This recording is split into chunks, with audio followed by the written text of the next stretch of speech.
Welcome to the Slop Temple. We pray this video helps.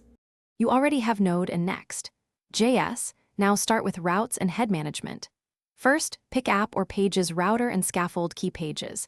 Then add canonical and title tags using Next/head or the new metadata API because search engines rely on accurate metadata.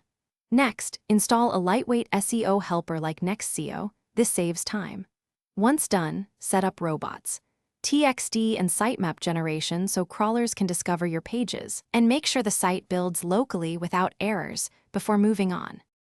Now focus on content delivery and performance because both impact ranking. Render crawlable content with get server-side props or get static props, static where possible for speed, server-side for personalization.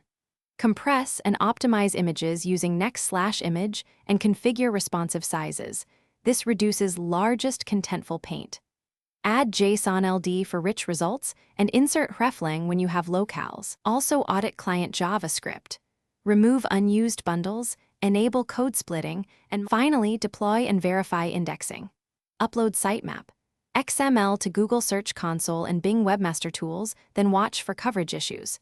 Configure redirects and canonical URLs to prevent duplicate content. Use 300 ones for permanent moves. After launch, monitor core web vitals and remove or defer slow third-party scripts if metrics dip. If pages aren't indexed, check robots, TXT, meta-noindex tags, and server responses. Fixing a 4XX or misconfigured redirect usually resolves crawling problems fast. Thanks for watching. Consider subscribing if we helped you.